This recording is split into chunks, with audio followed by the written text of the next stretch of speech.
કોઈ નજીવી બાબતે કોઈ પણ ફરિયાદ વગર ઉચકી જાય છે અને પોલીસ સ્ટેશને એમને રૂમમાં ગોંધીને ઢોરમાર મારવામાં આવ્યો છે। નમસ્કાર મિત્રો, વિડીયોમાં તમારું સ્વાગત છે। મિત્રો, 2 દિવસ પહેલા બનેલી ઘટનાને લઈને સૌથી મોટા સમાચાર આપણને મળી રહ્યા છે। મિત્રો, વાત કરવામાં આવે તો આમ આદમી પાર્ટીના ધારાસભ્ય ચેતરભાઈ વસાવે પોલીસ પર આરોપ મૂક્યો છે કે પોલીસ પર એ આરોપ મૂક્યો છે કે 2 ગરીબ યુવાઓને ઢોર માર માર્યા હતા। કોઈપણ પ્રકારની ફરિયાદ વગર ઉચકી લઈ ગયા હતા અને ઢોર માર મારવામાં આવ્યો છે। કેમ માર મારવામાં આવ્યો છે એના પર આરોપ મૂક્યો છે। શું છે સમગ્ર મામલો આપણી વિડીયોની અંદર જાણવાના છે। વિડીયો સ્ટાર્ટ કરતાં પહેલાં ચેનલ પર નવા હો તો ચેનલને સબસ્ક્રાઈબ કરી નાખજો, કેમ કે અત્યારે આપણે બધી જ વિડીયો જોઈ રહ્યા છે। મેં તમારો દોસ્ત શૈલેષ બિલ। મિત્રો, વાત કરવામાં આવે તો ગરીબ યુવાઓને પોલીસ ઢોર માર માર્યા છે।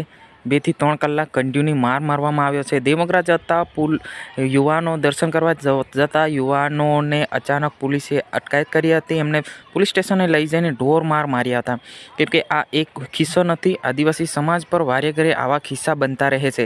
એટલા માટે આમ આદમી પાર્ટીના ધારાસભ્ય ચેતરભાઈ વસાવે આરોપ મૂક્યો છે કે આદિવાસી યુવાનો પર કેમ અત્યાચાર થાય છે। દેવમોગરા માતા મંદિરે દર્શન કરવા જતા યુવાનો પણ અટકાવવામાં આવે છે।